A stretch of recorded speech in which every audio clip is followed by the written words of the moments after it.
Ladies and gentlemen, get ready for Talkomania!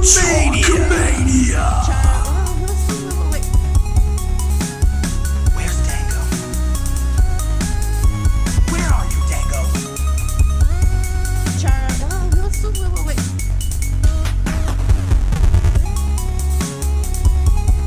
Welcome, ladies and gentlemen, for another lit episode of Talkomania! I'm your host, Desmino, here with my hombre, J-Bomb. Say hi, J-Bomb. Hi, J-Bomb. How's it going, buddy? What's up, Des? How you doing, man? Well, not too bad, not too bad. It's been a bit of a busy week, but things have been good thus far. Right on, right on. You know what? It was a pretty good week in wrestling, if I do say so myself. Yeah, it was decent. I mean, I don't know if you want to expand upon what key points are making this stand out in your mind as a great week. Okay, here's the highlights for me. Fashion Files were back.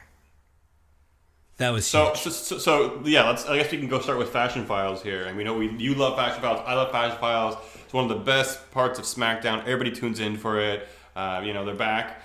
I'm going to sadly have to say that I missed it this week, so you got to fill me in. Oh, okay, hold on. I got to think here. What happened?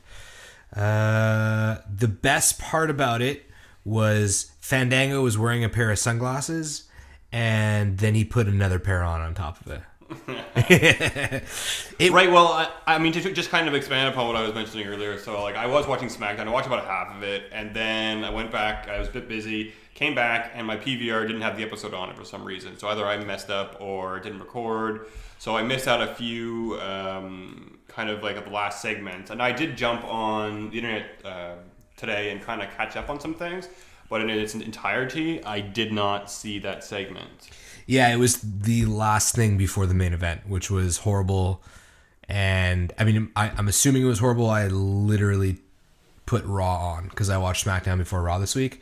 So it got to the main event. I don't want to see a tag team. I can't watch main event tag teams on Raw or SmackDown. It just kills me. So I just changed.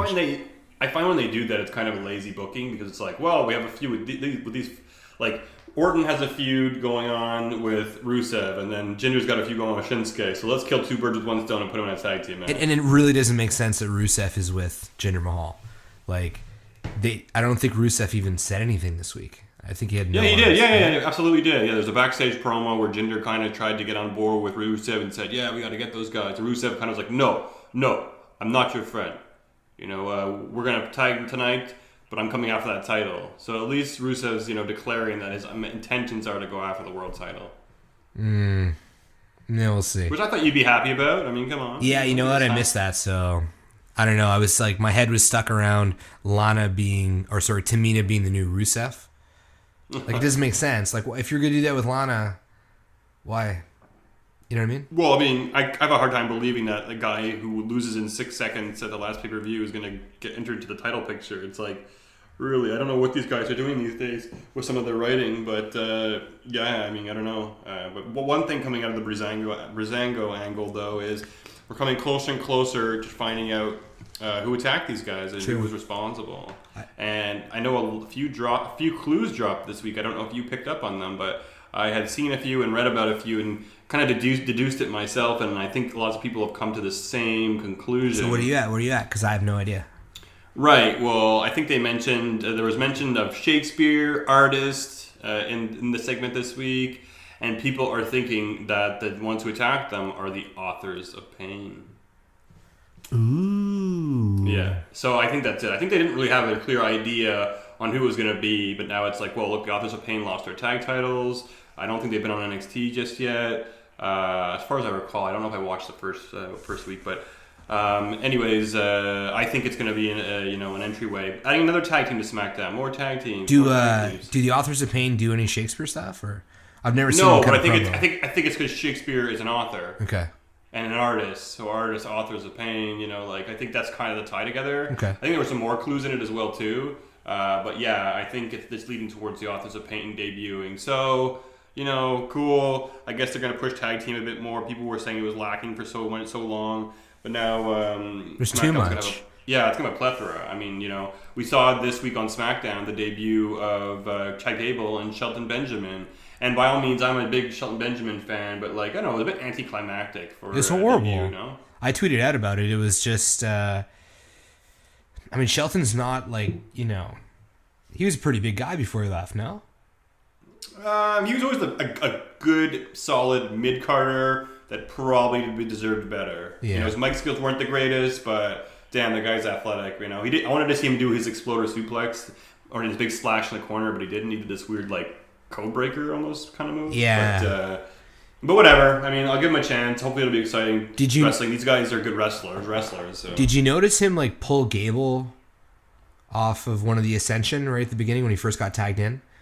Gable wanted to do a double team move. Yeah, I did see that. Yeah, I think he was just kind of "Come on, man, get out of the way, rookie." I don't know. Yeah, okay, maybe. Yeah, I mean, the whole time they were celebrating, I was just expecting him to super kick him. Oh no, it will not be yet. Yeah, no, it's gonna be sooner than later. It's gonna be. I don't know. Was he a heel or was he a face before he left?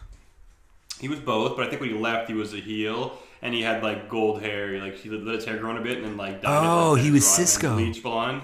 Yeah. Love it when your booty go banana. Let me hear your booty go banana. And that's when they used to call him the Gold Standard, and now they're still calling him the Gold Standard because I guess that's just his nickname. But when he left, he was a heel. Wasn't much for him to do.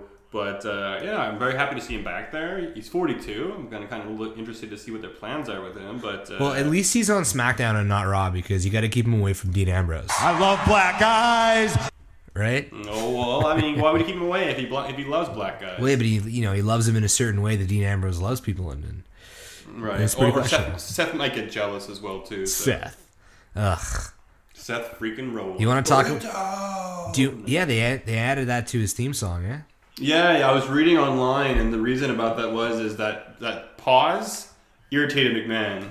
Really? It was the greatest part of his song. I thought it was pretty cool too, and apparently it irritated him. And there was a bunch of stuff. I think they threw also one of them was the King Slayer was going to be what they're going to put originally. Thank God. And he said he didn't like the way it sounded. It kind of sounded operatic or singing. He didn't like it, so they did burn it down. He thought that was pretty cool. And so that's what stuck, and whatever, I guess. Cool, sometimes less is more, and that's a perfect example.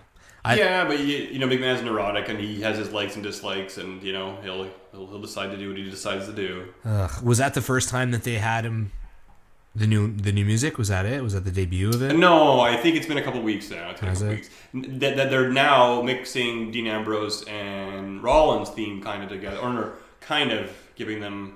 Not really giving them an intro. A fan actually went and made an intro for them where it plays Dean's entrance and then it goes, burn it down, and it goes into Rollins, and it sounds pretty good. I'm like, oh, that could be a good tag team. And it seems like that WWE's an inch away from that. It's like they're playing a bit of Rollins and they kind of go to Seth. And, maybe they'll get it together. They can't exactly play the Shield theme right now because it's Roman Reigns' theme. So they should just totally play the Shield theme or a new theme. I don't like. They did it with Cesaro and Sheamus where they just mixed the two together. They did it with Breezango. Just mix the two together. They didn't mix. They did not mix. Cesaro only has his intro. It was Siren. No, it's all Sheamus' music. Yeah, but it starts off like the beginning of Cesaro. Yeah, but Sheamus isn't even there. It's basically Cesaro comes out and then his theme song gets trumped by Sheamus. Yeah, but I just mean that it's the two of them together. Just make a whole new fucking theme for the two of them. Let them come out. Yeah, they not only mix the two songs together, they mix the two entrances together. It's stupid. Don't like it. 2 thumbs down. I kind of like the camo kilts, the camo gear they had on this week. It was a bit better than their usual stuff, but it's all right. I'm bored with it, man. Honestly, man, the thing is, and I know I'm being a shitty fan, but if you're not going to give me if you're going to give me PG stuff, at least change it up as often as possible. Oh, I know. I feel like this tag team feud's been going on for quite some time. And it's good competitors. I like seeing main event guys in the tag team picture. Rollins and Ambrose are putting on some good matches. But I thought they were done with Sheamus and Cesaro. And I thought Sheamus was going to film a movie. You know when I thought they were done? I thought they were done when Cesaro fought Rollins. Then I had to sit through Dean Ambrose versus Sheamus. I didn't know about that. Put it together, fine. I was at least happy. And that's not the first time they've done this with these guys. They've done the one-on-one series. But I'm happy that Cesaro got a pin on the former champ. I think that's pretty cool. And I bet you Rollins was like, no, I'm going to put Cesaro over. Everyone really respects Cesaro backstage. Yeah, he's got, legitimately huge nipples. Yeah, he does have pretty big nipples. Yeah. Yeah. He's great. I love watching him wrestle. The only thing that Because of the big nipples. Downfall is his big downfall is he's got no charisma on the mic. Like None. he's really bad on the mic. Yeah. So it's too bad. But we're talking about earlier about a veteran returning, and I was a bit worried about how Benjamin's going to be doing at 42 years of age. But then I don't know if you remember how Raw opened up. Do you remember how Raw opened up? Hold on. Let me think. The Miz was in the ring. The Miz. We opened up with the Intercontinental Battle Royale. Oh, that was awesome. Yeah, it was pretty cool. It was good.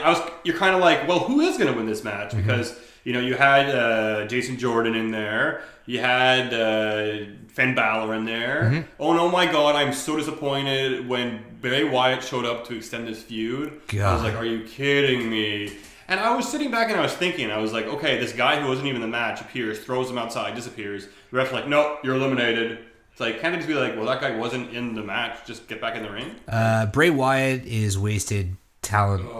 He's so good, but he's just not being used in the right way. Okay. He's not being used the right way. Is he really that good? Because he's not. I'm not going to knock him. His mic skills are really good, except it's the same thing in circles. That's what I mean. Like it's all there. Well, that's kind of him too, But at the same time, his matches.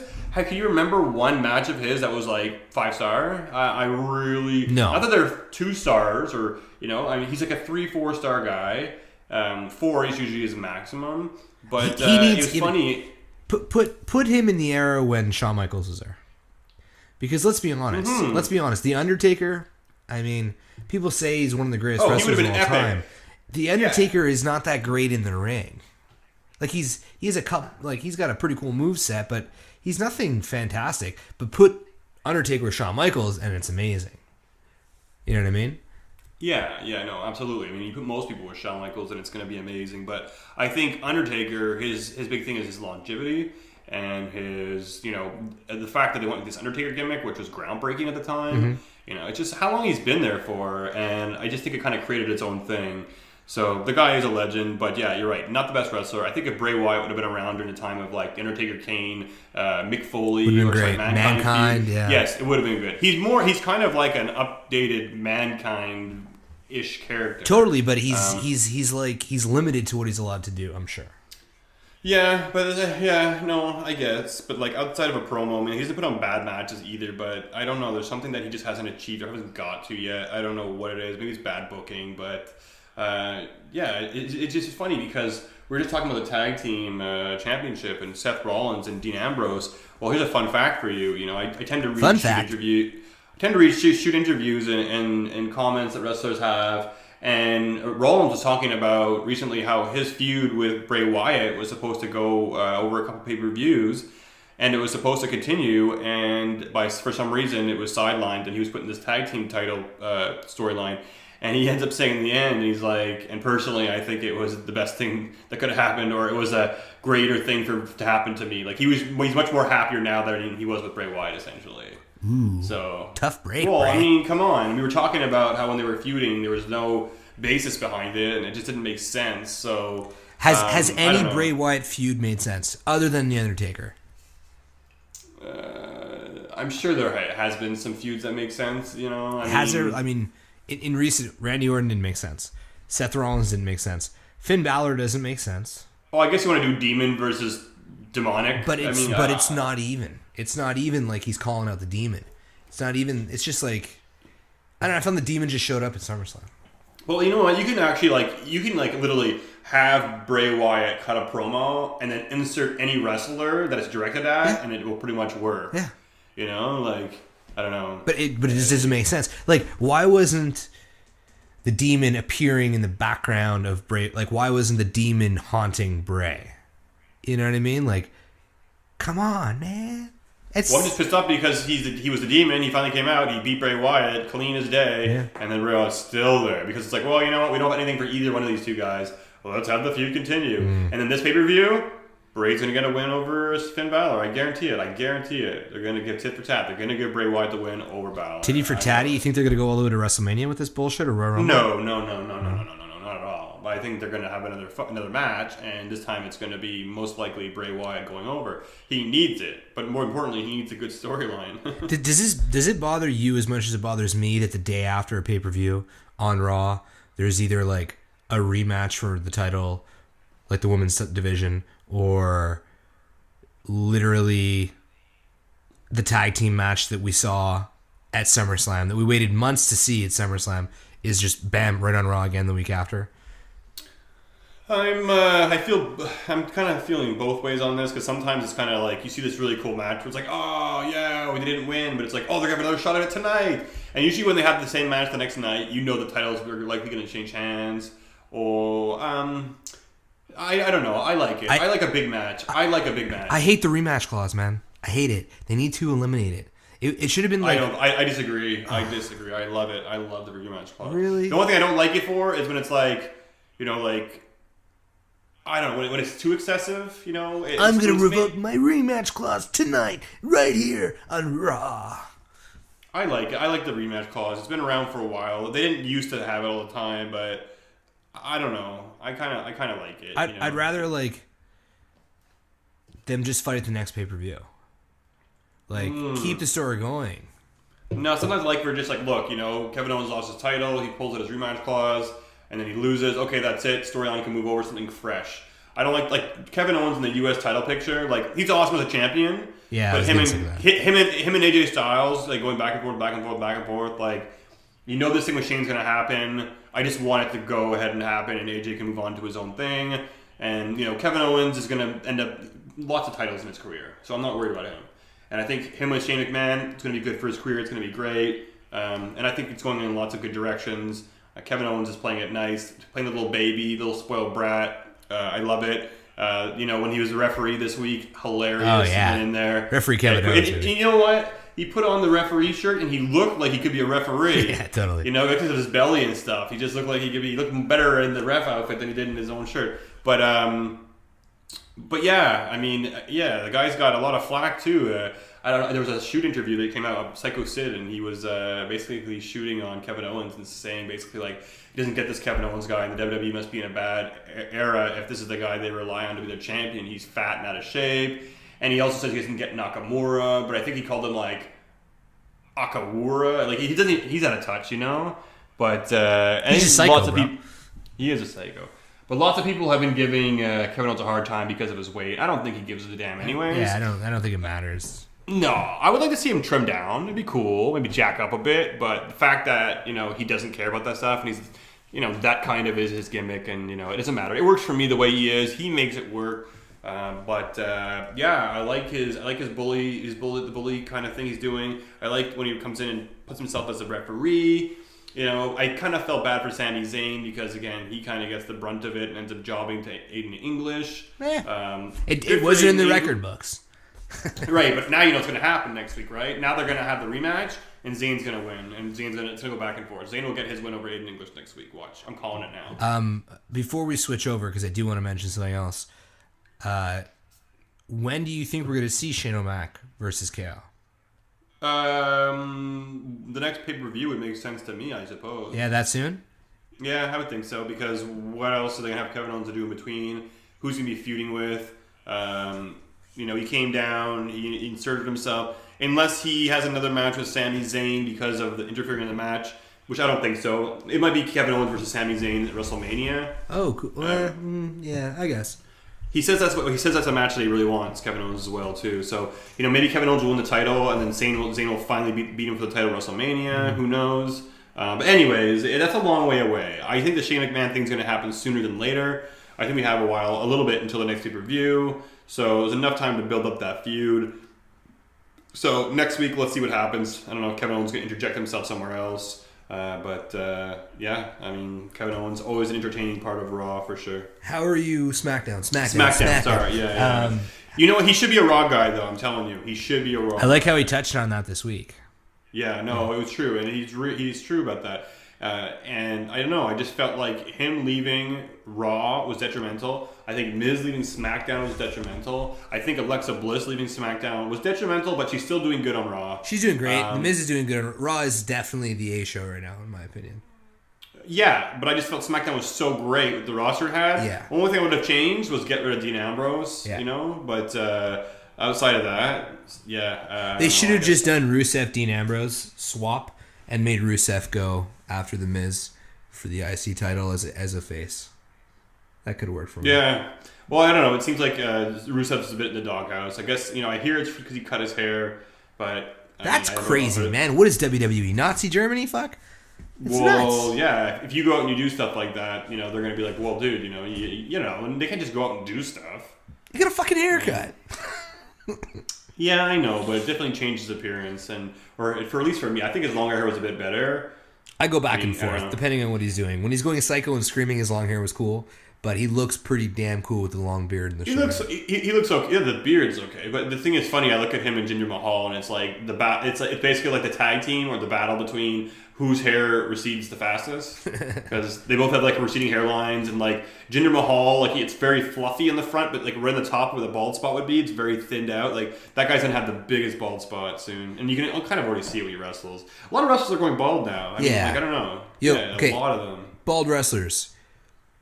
I know we've talked about it the last couple weeks, but I still got to give another shout out to Aiden English. I'm loving it, man. I'm loving it. Yeah, I don't know. When he first started, I was like, this guy looks like a dog who needs to be put to sleep. Like kind of like all, but... He's got the fake and bake going, or the spray tan recently. But he's those like old school Beatles glasses that he wears. And the fact that he's almost good at singing, but not really good at singing, is perfect. Now, one thing that I thought was quite amusing from this whole segment was Kevin Owens had Aiden English win. And then when he was going around the ring, kind of, being all cocky and smug, Kevin Owens, Aiden English music was playing. Yeah. And it's kind of very creepy and operatic. Yes. Operatic. And operish? Was, I don't know. Operatic? Is that it? Yeah. I don't know. Maybe. Operettes? Anyways, you get no. I think it's I don't know. Anyway, it doesn't matter. You get what I'm trying to say. It was very weird and awkward for the segment. And it's just, to me, it's kind of like seeing Kevin Owens holding up Aiden English's arm. To me, I was like, this is a step down. They're all the three of them are good buddies, eh? Yeah, I know. In hindsight, it's not a step down for Kevin, but Aiden English is working hard, and people are probably like, oh, this guy sucks because he's balding or he's bald, and like if you look at him like a year ago, he had a lot more hair. He's losing it quickly, but at the same time, Aiden English, I don't hate him, and he's working hard, and I can respect him for that. So cool. He got a win over Sami Zayn, which is really good for him. He's probably my favorite jobber. Yeah, he's a better jobber, I guess. There's not many jobbers out there. I mean, I guess that's completely untrue. Yeah, right? There's quite a bit these days. Yeah, there's sorry, do it again, K Quick. R-Truth. Yeah. Goldust. Kanellis, Hawkins. Who lost to Bobby Roode this week. Dude, I was thinking when I was watching Kanellis, I was like, so I guess you have to have that look. I guess that's like the generic jobber look. You have shaved head on the sides, long straight hair and a ponytail, and a beard. Because we got Kanellis, we got Kurt Hawkins. Well, Corey Graves has got that haircut too. Yeah, but he doesn't have the beard, and he doesn't wrestle because he's a bitch-ass motherfucker. Well, like concussions, buddy. Nah, bitch-ass motherfucker. You know he used to be a wrestler, right? Yes. Okay. He was tag team with Neville. Right. Yes. He was tag team champions with Neville. Ooh, NXT tag champs? Yeah. And then Heath Slater's kind of got that look. And Sami Zayn drops quite a bit. Slater has that look. Yeah. Well, he's got that stupid hair.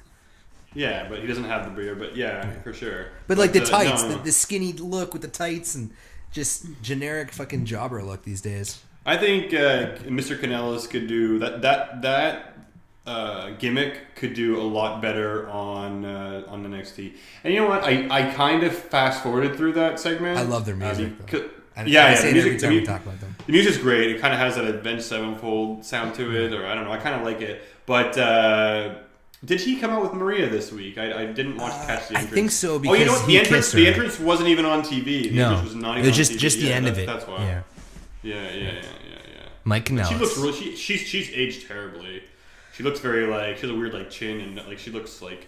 I remember she was like the hottest thing in WWE when she was in it on her last run. She looks like a good 7 beer type girl, and you would have a good time with her.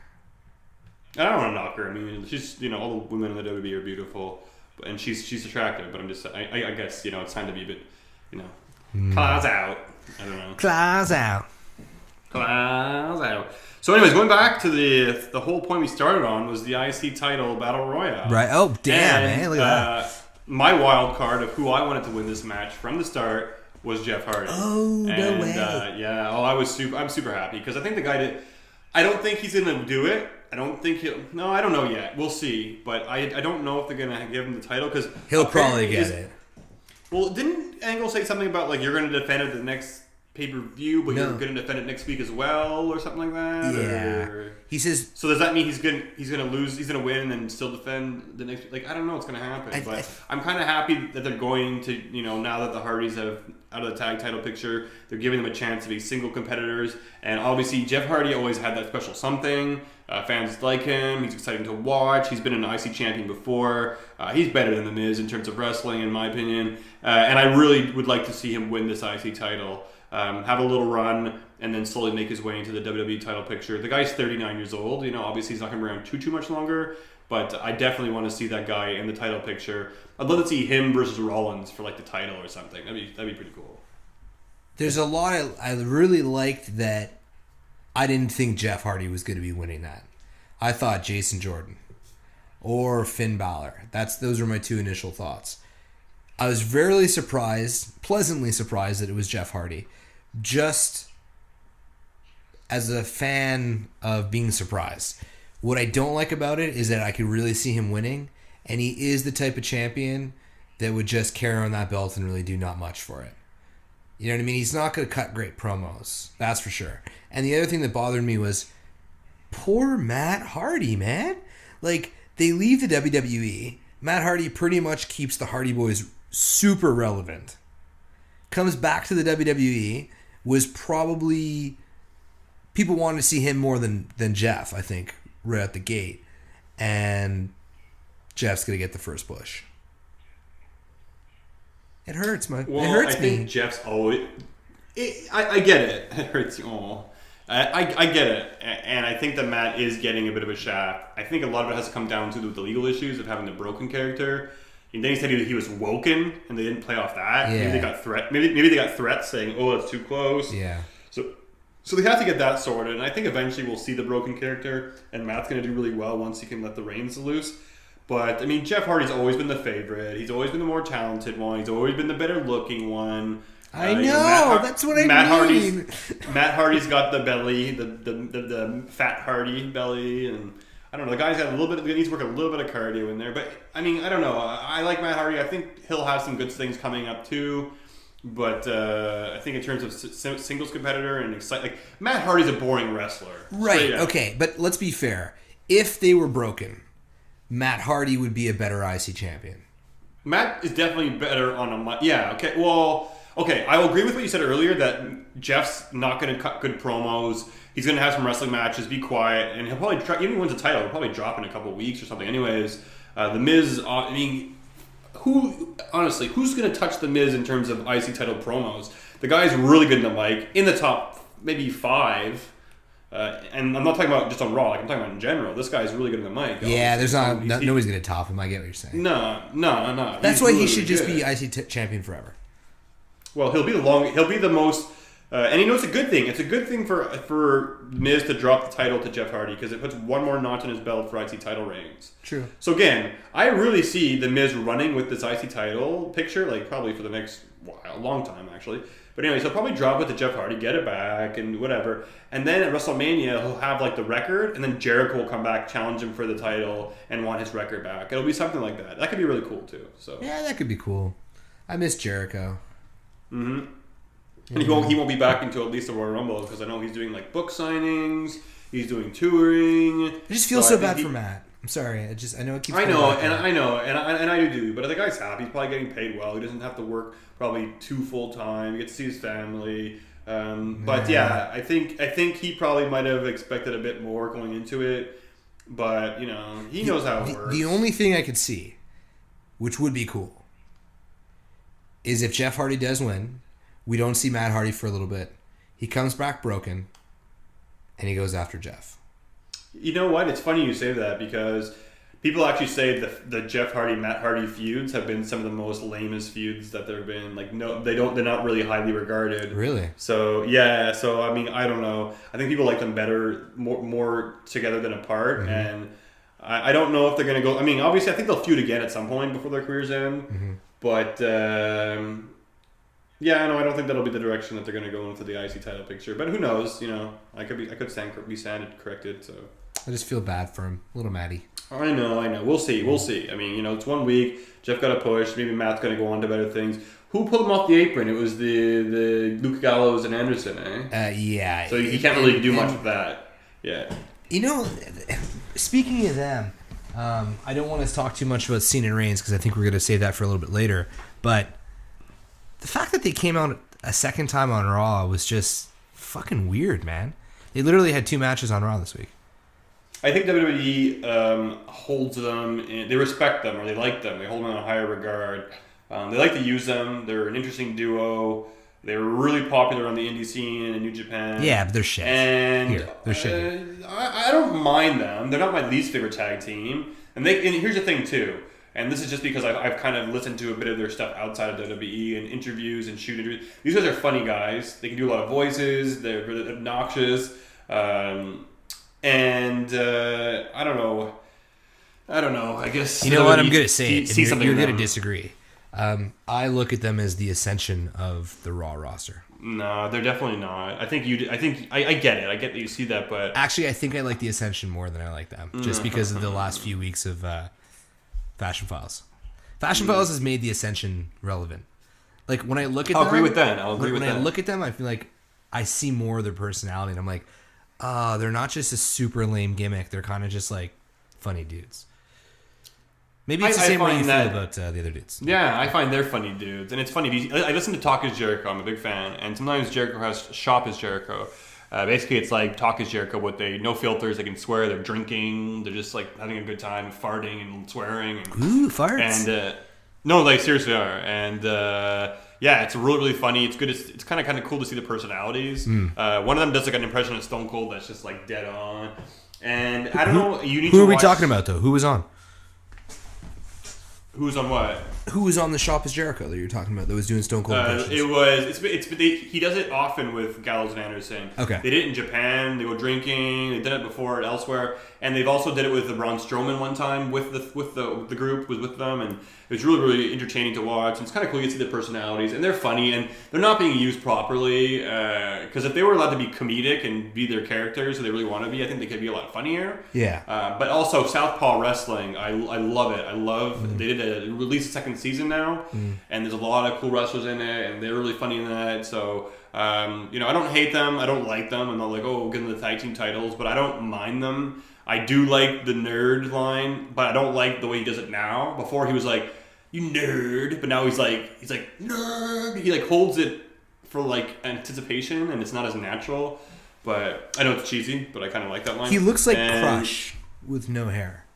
I find he looks like Kevin Nash with no hair. Yeah, not the same face, but he actually even has Kevin Nash. He actually even has like that mole that Kevin Nash has, like a mole in his face that Kevin Nash has. But no, he has like the legs, the attire, the body. Like he kind of reminds me a lot like Kevin Nash. So, but they're not my least favorite. But I get it. They're not. To give them a second spot is a bit weird. They probably could have filled somebody else in there. It was a bit odd, I guess. I agree with that. But is what it is. Is what it is. Should we talk about Cena and Reigns then? Now that we're there. Well, we will get to Cena and Reigns. Okay. I think it deserves a little bit more on the hierarchy of topics. Cool. So one thing I want to talk about and get over with was Enzo on 205 Live, right? So he made his debut on 205 Live, came out after Neville beat Tozawa, and said 205 just got real, and then that's how it ended. It was just really like he came out and said one thing and that was it. It was like, okay. And so now he's going to be, fighting with Neville, who's going to have to try to make him look good. And this week he had a match with Noam Dar. Noam Dar, right. And I feel bad for Dar because Dar's a good wrestler and had the job to Enzo with that stupid foot move. Yeah, it was like he yanked on his arm. Oh, the first person I ever saw do this move was Maryse. Maryse used to have this as her finisher when she was a wrestler years ago. And she did it really well. And then I saw Gail Kim used to use it, and she used it really well. But Enzo completely missed. Yeah, that was shit. Didn't do a very good job. Yeah, didn't do a good job. He's not a good wrestler. If they put the cruiserweight title on him, then I really feel like they're shitting on the cruiserweight division by doing so. I get putting him in there to spice it up, but this guy's not like a title holder. He's not a champion. And I don't know if you saw his social media or saw the news, but so the Floyd Mayweather Conor McGregor fight, this guy bought a $10,000 ticket to go into the celebrity section and spent the night taking pictures of celebrities. So this guy got heat from Roman Reigns, got thrown off the bus for talking about how he's all friends with all these celebrities, how much money he makes, his job, all this shit. Reigns throws him off the bus, and then he spends $10,000 to sit next to Steve Harvey and Jamie Foxx and all these people taking pictures who were like, "Who the fuck are you, man? Like, where's The Rock?" Yeah. I don't know. Like to me, he's a bit of. I don't know. I liked him going into it. I liked his promos. I liked his energy, but I think he's a loser. And now I think this guy is a loser. I'd like to see him lose to Neville on 205 Live, like at a pre-show pay-per-view, and then get fired. Not in the script, just like we read about him a couple weeks later that he's been released. And then we never see Enzo ever again. I don't think he's utterly that far away from it. I mean, he's not that great either, so. His stock dropped hard, man. Like, when they debuted, they were pretty hype. It was pretty hyped up. I think that's a good way to look at it. Yeah, stock has dropped, and I think it's kind of just, I don't know, man. I don't think he's regarded too highly in the back. He was, he didn't cause Big Cass's injury, but the fact that he was involved in it, that doesn't help him in any way. And just his attitude, his cockiness, and apparently he talks big about the business, like how Dusty Rhodes was his favorite, and Dusty Rhodes is his hero and his mentor. But like this guy doesn't know much about wrestling. He doesn't really put in the effort to be a good wrestler. So he's more into building his own brand, He's like the PK Subban of, the WWE, more or less. I wonder if things would have been different had he not been knocked out in their premiere. And because I think they would have had the tag team title. Yeah, that's what I mean. And that could have like, it's crazy to look back. Like, I'm sure that's going to haunt him. Yeah. No, but that's it. I mean, the guy paid $10,000 for that fight, and it was a good fight, by the way. We're going off the boxing. It was all right. It was what I expected to happen. It was exactly what I would have expected to happen. Yeah. So. Man, I tried to watch the undercard on that, and it was just, God, boxing sucks. I like boxing if it's a good match, two good competitors, and yeah, usually the undercard is guys trying to make their name, and yeah, usually you want to stick around for the main event, and that's about it. But it was good, I think Mayweather was very smart, played a very conservative game, and then waited till Conor got tired, and that's pretty much it. Then he just picked him apart. So, and all these people saying, "Oh, we didn't knock him out." It's like, dude, he would have killed him. He would have given him brain damage. So I think it was smart. Yeah. But at the same time, people were comparing. I saw these people comparing, like, "Oh, Conor McGregor landed more punches on Mayweather than Manny Pacquiao did," and we're just like, yeah. But dude, he had to box a whole different kind of match. He was just playing defense. Obviously, more punches were going to land. Like, yeah. If you're saying McGregor, dude, Pacquiao would beat McGregor. I would probably put my money on saying Pacquiao would beat McGregor. Anybody would. So. McGregor's not a boxer. He had no business being. He was a lot better than I thought he was, and he came out pretty strong and laying some nice punches in there. Well, I mean, he could throw a punch, that's for sure. But I mean, Mayweather just basically let him gas himself. Well, he was giving him hammer fist hits to the back of the hammer fist to the back of the head. But dude, the guy walked out a winner too because he gets ultimate respect for actually stepping in the ring. Yeah, like $120 million. Yeah, for sure. I fucking hate them both. To tell you the truth, I hate them both. Yeah, no, I know. Yeah, absolutely. Conor McGregor is a made champion in the UFC. He's never defended a title. So in my opinion, he's not a real champion. And Mayweather beats up his wife. So that's where I am talking about those two. All right, let's get back to what matters. Wrestling. Right, so Raw had an interesting segment where, we had the tip. Well, I don't know if we call it interesting because I think I've seen it a million times. Brock Lesnar comes out. Heyman is his speaking piece. Says his spiel. Says Braun Strowman, slam my client through some tables. Drop the tables on him. My question in all this was, where was Braun Strowman on Raw? Dude, I literally watched a promo, and I had like a 10-second fast forward button, and I was like, fast forward, just waiting for the, It never came. And then they just left. And I was like, oh, God, thank God I fast-forwarded through all of that. You know, it's funny because I did the exact same thing. Fast forward. And you know, that I mean, yeah, you might say, oh, you guys aren't good, dedicated watchers. But the thing is, what does it say when two people have been fans since we've been like 5, 6, 7, 8 years old are forwarded in the same segment? It means that we've seen that a million times and we know what Heyman's saying. Yeah. I could tell you what he said. Some stupid-ass story about conquering, repeating, suplex citying, my client. But also, Heyman's also been like lately Braun Strowman is dangerous and Braun Strowman makes us nervous and he can inflict pain. Like he sells the challenger a lot now too. So we'll see. But anyways, no Braun Strowman for me. I was disappointed. Even if you don't have him coming out and the whole thing I read was they didn't want them to be fighting yet before the pay-per-view. They want to keep them separated.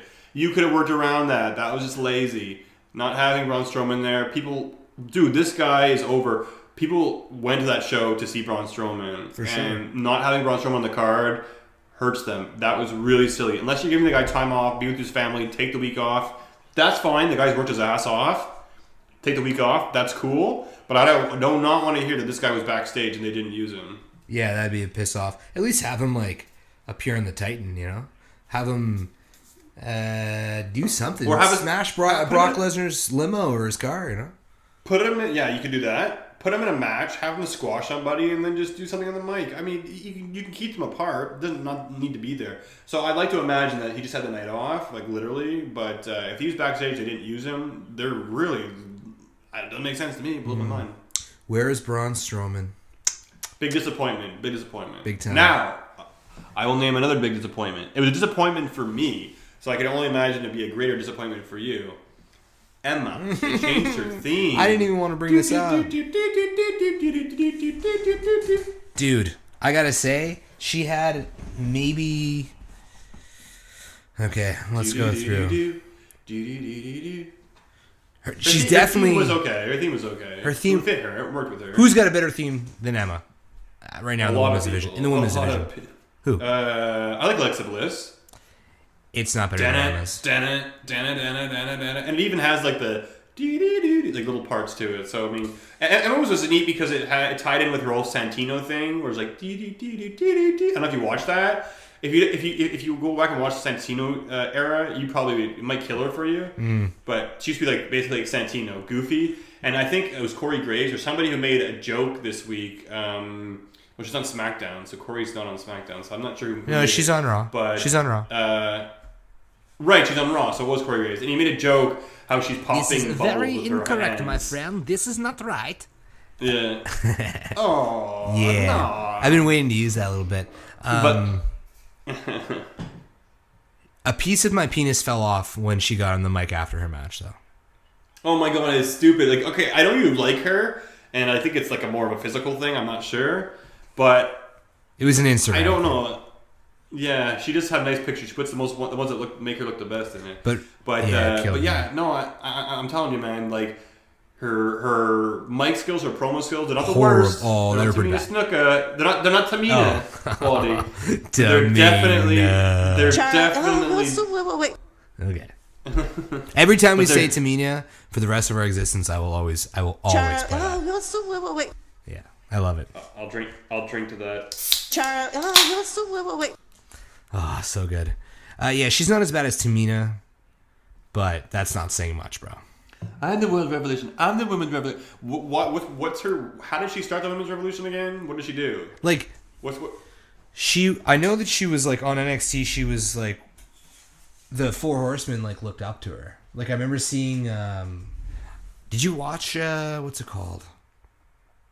Not Breakout. WWE 24. No, not 24. It was it was Baron Corbin, Dana Brooke, the black dude who does flips who looks super jacked, Enzo and Cass were on it. Yeah, it was called Unbreakable or Undestructible or. Anyways, it was I said Apollo Creed. It's Apollo Crews. Yeah, we always say Apollo Creed, and Bailey was on it, and it was pretty much this whole thing about these NXT, the people that have been in NXT the longest, and that they weren't getting that push up to the main card. And I saw on there that like she was pretty well respected as far as it goes for like in ring stuff and training and stuff like that at NXT. Now I can see how she's like well respected in terms of like helping guide the girls, show them the ropes, encourage, be a good like sisterly figure. But in terms of her wrestling skills, she's average at best. Yes. But I think she was like not like the other girls have surpassed her, but I think she was one of the first. Like, there you go, farting. She was one of the first that was like not just a pair of tits. You know what I mean? Like she actually like. Well, what is she then? Yeah, I know. Because she kind of is. Yeah. Anyway, she changed her music, and she's dead to me. So. Yeah, the music was. I think it's such a bad idea to change it. I thought it was really good her music before, and now so it's good. like, I mean, what is this? So I mean, then her go, I'm a diva version. Like, it's like, oh, I'm glad that she gets a match and she gets a win, But like exactly. And yeah. Where's Dana Brooke? She dead? Well, no. So here's a fun fact. Or not, this is actually a fun fact. Sorry, folks. This is a very non-fun fact. So Dana Brooke's boyfriend is a super duper bodybuilder. So if you look at pictures, Dana Brooke's boyfriend. That's not her boyfriend, dude. She's dating Dolph Ziggler. No. So here's a news flash. Oh, she's been fucking the big dude? No, that's okay. So I don't even know. Okay. So it was very confusing to me too, because as far as I knew that she was dating Ziggler at the WWE Hall of Fame. She went with Ziggler. I saw her in the audience. I know that they've been together, but I know Ziggler kind of dates woman after woman, or he has. So maybe they broke up at some point. But so this guy is a massive muscle builder. He's like one of those guys you see in competitions. And he looks like a jacked up steroid horse. Yeah, so this guy. Yeah, so this guy passed away, unfortunately. Oh, he died? And yeah, he died. Yeah. Oh, shit. So that's where she's been. So you got to kind of let her have her time. But here's the thing, which is very weird to me, and I'm going to get a lot of heat for saying this, but she's really milking this. I'm a distraught not a victim, but like she's really using this to kind of go out and say like, he was the love of my life, and I've lost, and we have to raise awareness, and like every day, like, oh, today I'm being positive, and he was the love of my life, and she's very like every day posting. She's milking it. I feel. I agree with you. I hate when people post emotional, private stuff like that. Like if a parent dies or whatever, and they just constantly post about it. It's like, what do you want me to do? Well, with your parent, it's one thing, and I kind of get it, and I sympathize with her. If it's her boyfriend and they were madly in love, it's terrible. But she was with this guy, as far as I know, for like 6 months, like 5. I didn't even know she was with him. I thought she was with Ziggler. Same thing. Yeah. So the way she writes about him was like they've been together forever. It's like, oh, he's my best friend, the best person I've ever met. We've been through so many times together. He's always there for me. And I'm just like, I never even knew you were dating this guy. See, I didn't know they were dating, but I do know that like, because when I was watching that crap, she was one of the like main characters on it. So I was following her on Instagram, and that was a few years ago. So I know that they've known each other for a long time, but I didn't know they were boning. Oh, so she has someone from. Okay, I don't know. Maybe her and Ziggler weren't, but I thought they were. No, but I think they were just like good friends. They were like workout buddies because she was like a bodybuilder before, right? Maybe they only started dating recently. Maybe I don't know what I'm talking about. And I don't want to slander Dana Brooke because she seems like a nice person, but I do feel like she's kind of like not had any exposure for a long time, and she's kind of like, oh, well, he died, and I'm going to use this as a platform to really put myself out there. And I really don't want to think that's the case because that would be terrible, but like I keep seeing this and I'm just like, wow, like you're getting lots of attention. She's getting lots of attention from this. Yeah, no, I'm with you on that. And all her images, like she's smiling and she's happy and stuff. And cool, she's happy and staying happy. And I'm sure she missed the guy. I'm sure she loved him to death. But like how, I don't know. Just a lot of the pieces didn't fit together. And she's really using this to create an outlet to bring attention to herself. And yeah, I mean, I don't know. I feel terrible to even broach a subject. But it just kind of seems a bit odd to me how much she's really using this in terms of being more private about it. So I feel you. The guy was a monster, though. I mean, Jesus Christ. I don't really like when people use social media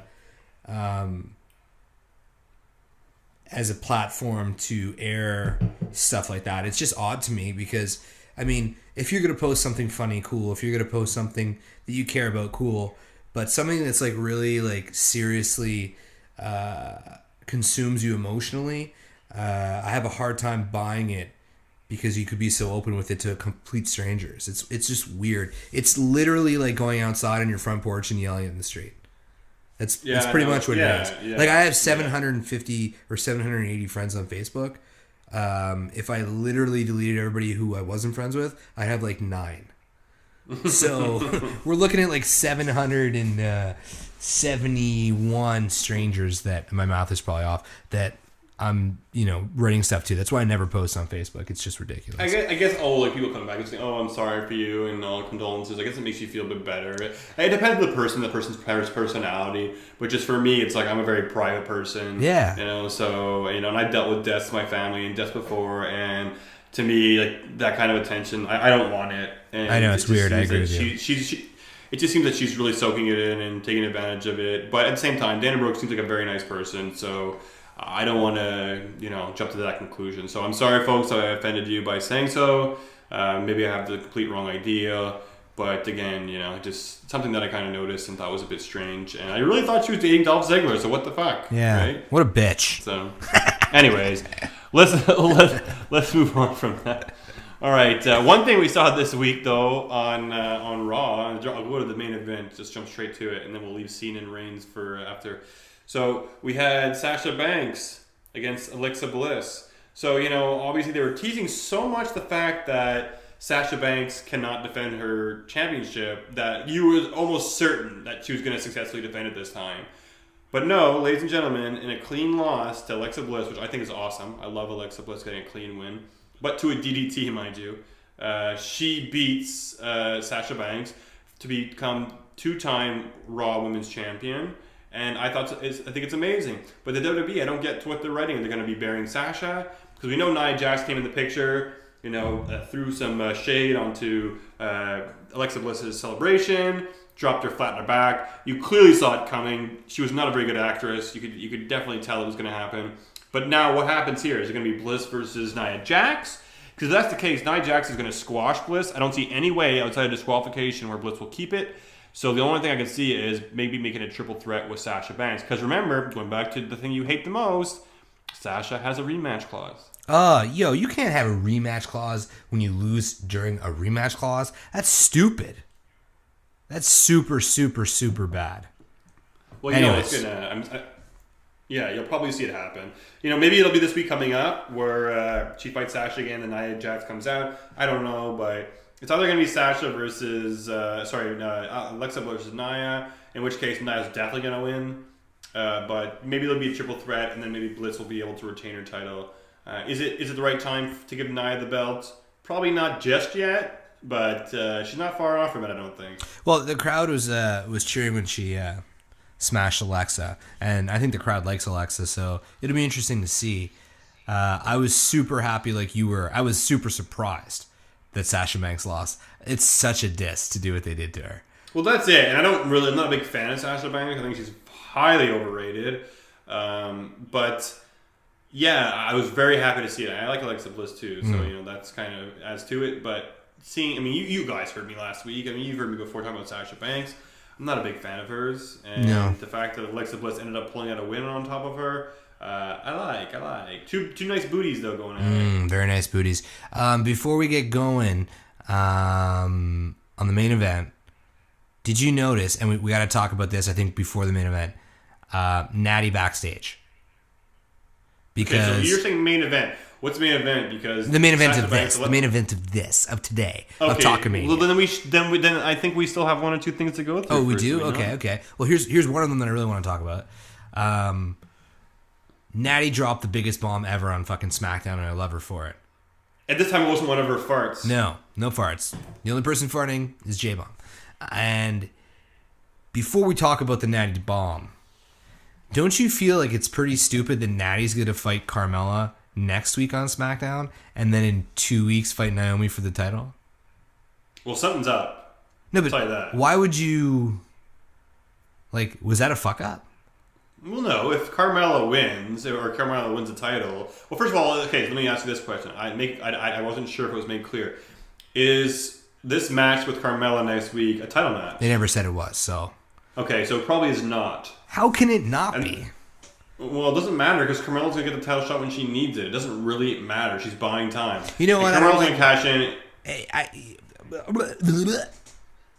WWE tries to be a fake sport. What other sport have you ever heard of where a champion could fight somebody but not for the title? Like, it's just weird. I don't think it's a big deal. I do. It's like you're the champion, bro. You shouldn't need to defend it every week. No. I remember Michaels would go out there and he'd wrestle some weeks and not defend the title, and then this week it's like, and this week the title's on the line. He's like, what? No. And like, I don't know. I thought that was cool. You didn't know when he was defending the title. It shouldn't be assumed.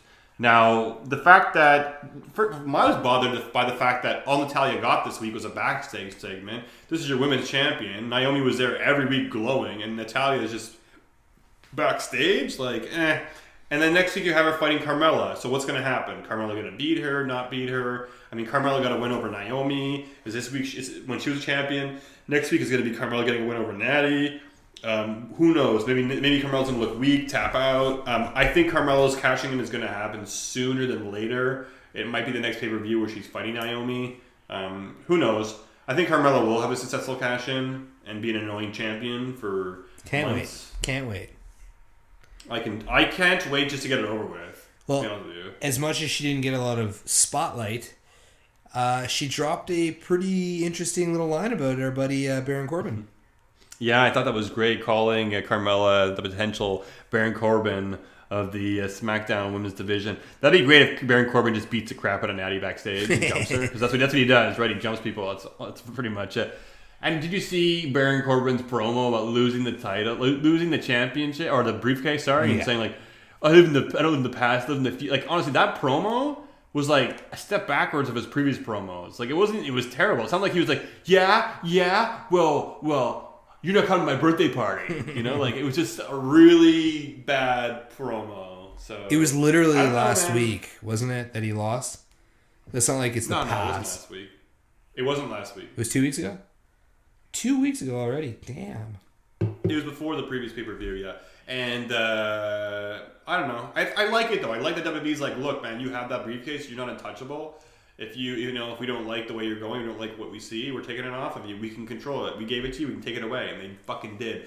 And I like the fact that it evens out the odds of, like, you don't always think that people are going to win the championship. I think that's very important. Something that you needed to do for a long time. So, I think having somebody lose, obviously next year whoever wins the briefcase is going to win. But I think it'd be awesome if next year the person fails again. I think they should do it 2 years in a row. Damn. Didn't Dolph Ziggler fail? Dolph Ziggler, no, he didn't fail. He actually cashed in and won his first championship, and I think it was against Edge. Oh, meh. Didn't have it for much. Didn't have it for too long after that, though. Yeah. But that's that. But one other kind of women's exchange that we saw this week, and we knew it was coming, was the Lana and Tamina segment. Oh, who? So first of all, this match. Who? Lana and who? Tamina. So, you wanted to be a more charismatic me, a more beautiful me. So you challenge. So you challenge Charlotte to a match. What a mess! What a mess. So, speaking of mess, she goes into the ring against a jobber, has a sloppy match. She throws the person around recklessly, and then at the end of the match, tries to throw her out of the rings. And throws her into the ropes, kind of like Enzo when he got the concussion. Oh, yeah. Really it was sloppy. And then you have these photographers come into the ring and start taking pictures of her, which is very awkward. Like, what are you taking pictures of? She's not a very attractive woman. She's not making a very attractive face. Have you not noticed ever since she came back from being on hiatus for a while, like, she's gained a lot of weight and she keeps wearing clothes to hide it instead of going to the gym and doing some cardio? I don't know. Like, it was really, really stupid segment. I don't get this whole Tamina thing. It seems like a waste. You have 2 hours in a Smackdown show. It seems like it eats up time where somebody else could be getting some. Put Luke Harper on. I don't want to see Tamina. I do not. So, yeah, not interesting. And then those of you who watch the Raw Fallout, I would urge you to go back and watch it. Tamina cut another lean, awesome promo. Smackdown. Sorry. Okay. Smackdown. That is not the right. Oh, damn, I should have used it. But maybe I'm getting a bit too passionate about it. But the thing is like, yeah, during her Smackdown Fallout, she gave a video interview where Lana cut a promo. Lana's promo was also very bad. But then she said, "What do you think, Tamina?" And then didn't hand Tamina the mic. And Tamina started talking without the mic. So you couldn't hear what she was saying. And then Lana was going to give it to Tamina, and Tamina went to go hold it, but it was an awkward exchange with their hands, and it was just awkward.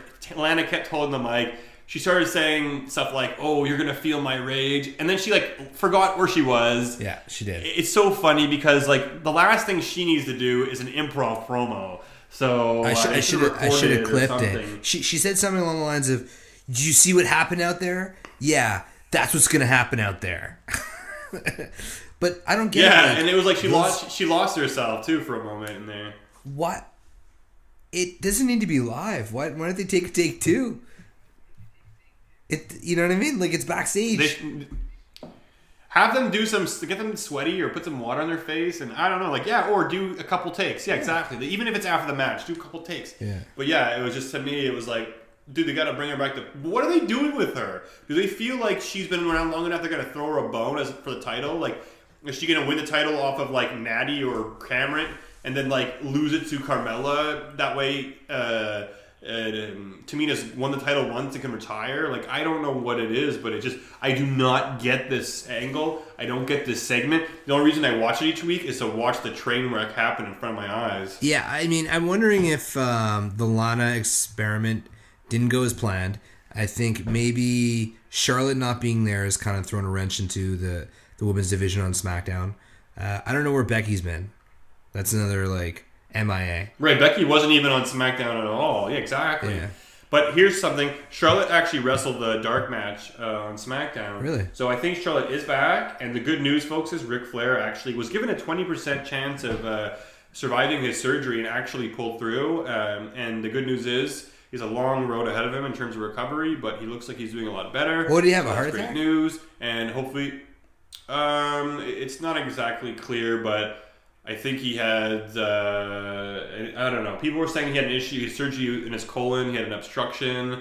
But I think it was like a lot of problems with his organs, and I'm not exactly sure. I don't want to misquote. He always health issues. But he did come out and say that drinking has been his vice, and he has like a heart arrhythmia. So, you know, who knows? He's also really old, right? So this happens. Yeah, he looks like a bag of dicks. So he's lived a really wild... He's lived a pretty wild life, so... But anyways... The style and profile. Charlotte will be back. That's it. He's a nature He's got a long road ahead of him to recover, but Charlotte will be back, which is good news. And, yeah, hopefully we can see the queen bitch take over once again. Fuck yeah. But, yeah, again, let's touch on the main event of SmackDown really quickly. It wasn't that great. Tag team match, not phenomenal. We're going to see Shinsuke Nakamura face off against Jinder Mahal in the Hell in a Cell, which is cool. The one good thing... Wait, what? We can look forward to next week. Hell in a Cell? Yeah, Jinder Mahal. Yeah, Hell in a Cell. This is announced? Yeah, well, it's not announced. But I know the next pay-per-view is Hell in a Cell, and they're pushing towards having Jinder versus Shinsuke again. And the Singh brothers have been involved, and they're going to be kept out of the Hell in a Cell. It's going to be a whole thing, like, oh, they can't get to Shinsuke now because they're not involved in this Hell in a Cell. So I think they're going to have a Hell in a Cell match. And it's like cool. My brother Bilo. You're not going to get this. You'll never get this. They're going to get in that fucking cell, bro. Yeah, they're going to get into it. But next week we have Randy Orton versus Shinsuke Nakamura for the number one contendership. So I think we'll end up seeing, especially after the way that the SmackDown closed, you saw Randy give an RKO out of nowhere, which is every RKO now. He gave it to Shinsuke Nakamura, and it was a really nice one, too. It was taken really nice. The angle of his body felt, the way that he kind of flopped around. It was really cool. And, yeah, so they're going to face off next week. I think Nakamura will get the win now that he took the RKO, and we'll see that Hell in a Cell matchup. And I'm pretty sure that's all we need to talk about in regards to the main event. Because outside of that, it was pretty stale. Stale as a ball sack. Boring tag team. All right, let's jump to the quote unquote main event of Raw, or the main topic of Raw, where we saw Roman Reigns and John Cena face off on a contract. I hate contract signings, by the way. I really do. This was a good one. They got to stop doing these contract signings. This one was cool. Okay, it's cool. They get in the ring, they talk, and they fire off at each other. But like contract signings, it's always like they need an excuse. Like, does every wrestler sign a contract before each match? Is that what they're trying to make us believe? Yeah, I guess. Or only big matches? Like, what are the liabilities? Can I read these contracts? Can they post these contracts up on the websites, or so that I can read them and see what they say? Yo, when they show it, they show it on you know camera. what they should it's do? like one line of the guy's name. Super lame. You know what they should do? They should sign these contracts and then eBay them off and then use the profits to do something with. Or I don't know. It'd be cool if you could actually like buy the contract that they sign, or they could eBay it or some shit like that. It'd be kind of neat.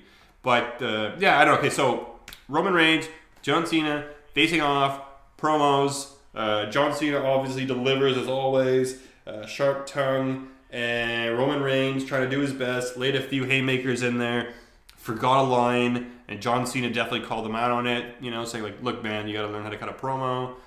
It was good stuff. I liked it. I thought it was really good stuff on the mic. The only thing that kind of was me finding out after, or reading after, that everything that they said and did was completely written out for them and told in advance what they were going to talk about. The only thing that was basically off the script was when Roman Reigns forgot his line. So who ruined it for you, Mike? Outside of that, it was still entertaining. What's that? Who ruined it for you? Dave Meltzer. Yeah, that cocksucker motherfucker. First of all, you know what though? You know what? I still don't ahead. buy it. I don't buy it. I don't see how. I mean, I get he's right like 95% of the time. Okay, but fuck him in straight in his ass, okay? I get what he was saying, how it's like their most watch hour, their most, they're two top guys. How can they let them shoot at the hip? I get that. But had they let them shoot at the hip, I couldn't see it being much worse than what they were saying. Like they broke down that fourth wall without John Cena having to say it. I think Cena could have been more vicious than he did. I really did. And Roman Reigns looked like all he did was like take opinions from people who left like YouTube comments. Yeah, but dude, I don't know. It wasn't a very valiant effort on Roman's. Well, because I don't think Roman is too bright. I don't think he's too bright. Like, what did he say when it got beeped? Did he call him a fucker? Pardon me? What did Roman say when it was blurred out? Because they beeped out one of his words, and it wasn't bitch and it wasn't ass. They let those two go. So he must have said shit or fucker. Oh, No, because he said, the first time he said, it was the same word twice, and I forget what it was, but he said something and the word came out, like bitch, or I don't know what, I'm just saying for an example. And then he said the same thing again, but this time they got it, and they blanked it out. It was the exact same word twice. But yeah, I mean, it was a valiant effort on Reigns' part, and Cena obviously was very good in the mic, and it was a good segment. I definitely gave him the time. I listened to it. Very good. I liked the exchange.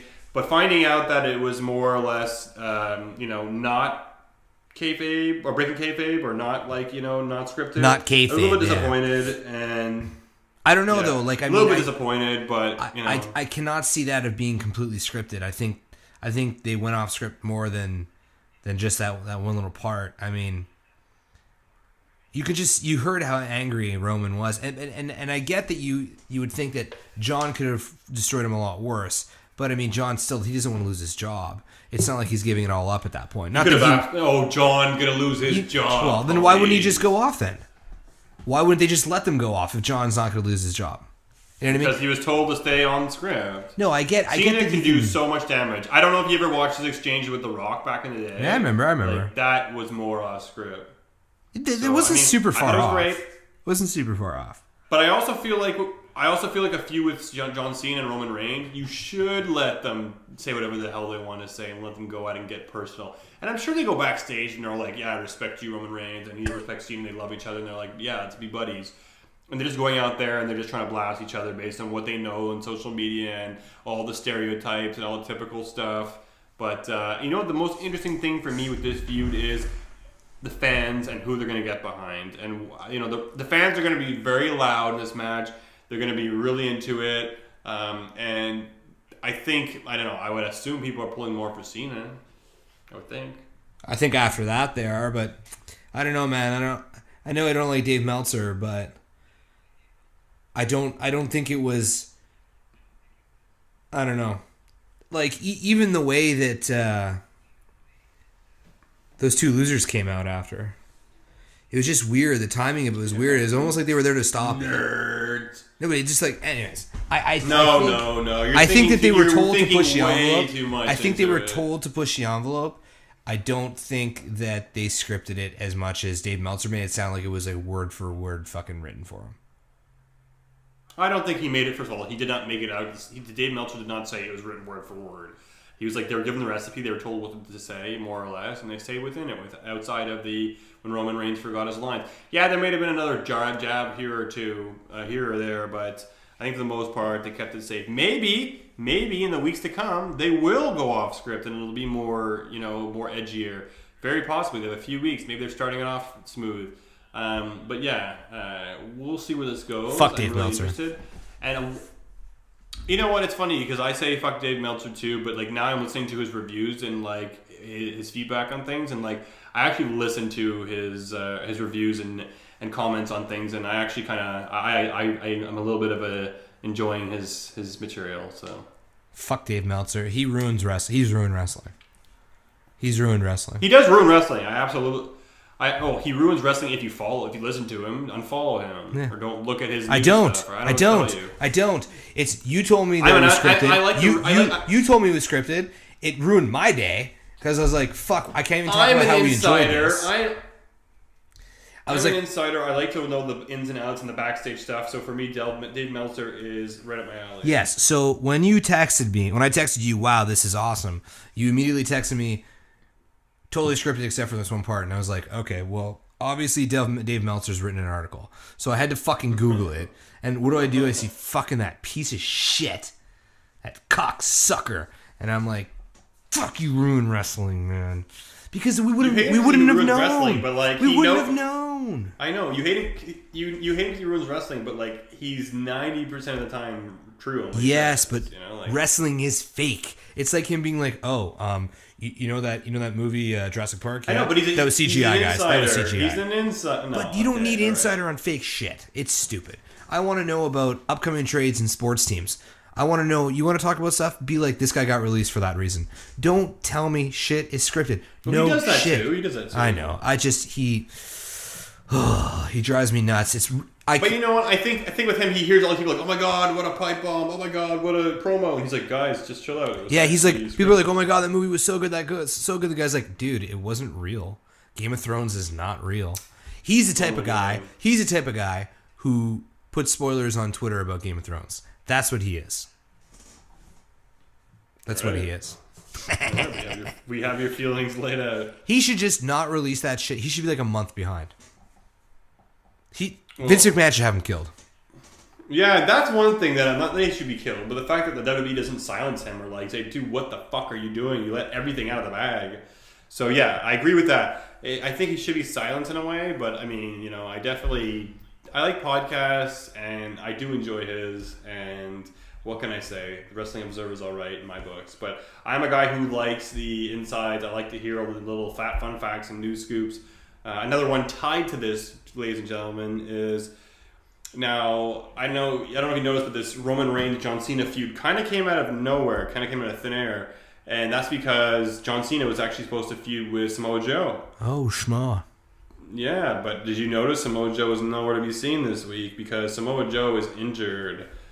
So yeah, he got an injury, and he was supposed to feud with John Cena, and they were actually wrestling on house shows leading up to what their supposed feud, and then we ended up seeing. Now we're fast forwarding towards this Roman Reigns John Cena feud, which could have been done at WrestleMania, or at least at Royal Rumble or something. But yeah, we're gonna get it sooner than later. Maybe Survivor Series or the next pay-per-view. It would probably, but it's contract signing, so it will be the next pay-per-view. This is kind of stupid because it should be on a main pay-per-view. It's a really big caliber type match, right? But I mean, in quotes. But yeah, we're getting it now. I'm still salty. I'm still thinking about it because I remember, I didn't watch Raw live, and I saw everybody on Twitter with these, rest in peace Roman Reigns, eulogies for Roman Reigns because he got so torn up by John Cena. And it was just fun. And then, the Dave Meltzer article comes out, and then everyone's like, it wasn't real, guys. It wasn't real, guys. Guys, come on. It wasn't real. It was... No shit, it wasn't fucking real. None of it's real. Fuck. Next time I won't tell you, and I'll let you live in your land of No, make-believe. it's cool. I get it. I'm fine with it. But if Dave Meltzer... You're not fine with it, I'm fine with you clearly. telling me that it was that. I'm saying that if Dave Meltzer didn't post it, you would have been like, that was a sick-ass promo. And that's all. Yes, you would have. Because you said it... I bet you can go back to 3 minutes back in this podcast. You said that when you were watching it, you were like, this is fucking awesome. Then you found out it was bullshit, and then you were like, it's gay. Yeah. Right. Fuck you, Dave Meltzer. Cocksucker. You ruined our fun. Anyways, I get it. I like to know about it too. It's just not always. You know what I mean? Not always. It was so good. I was enjoying it so much. And then, anyways. All right. Well, I guess we got off of that topic. One thing that I'm enjoying a lot, now that we're through with Raw and SmackDown, is I know it's not your cup of tea, but the Mae Young Classic. I've watched the first 2 episodes. Some really cool matches between the ladies. Some really not so good matches between some of them. I mean, I don't know. They put a lot of women wrestlers into this tournament. So a lot of interesting ones. They have a really big German one who throws people around. They have a kind of an MMA ground fighter style one. But they put on some really cool matches, and I'm really excited. So I encourage all of you to watch it. Again, Kairi Sane is my pick. I really hope she does well, and just been really really excited about it. I haven't gotten around to it. I'm more excited for this than I was a Cruiserweight. It's just there's too many freaking episodes. And they put them on at that's it. Super late, man. After Raw. I'm PVRing them. Yeah. I'm PVRing them, so I'll watch them as I watch them. And there's a lot of women in the tournament right now, so it'll whittle down a little bit. But yeah, really cool. I like watching tournaments. I like watching the women's tournaments. It has kind of this NXT feel where they can kind of do more things. There was this one woman I saw, I forget her name, but she kept doing these, those Eddie Guerrero arm drags to the top rope? Where you twist their arm, run to the top rope, walk on the rope, and she did it 3 or 4 or 5 times during a match, and they were really slow and sloppy, and it's just I don't know, WWE seemed they were very lenient on who they let into this tournament, and originally it was supposed to be a 16-person tournament, and then it ended up being a 32 or I don't know, however many people they had.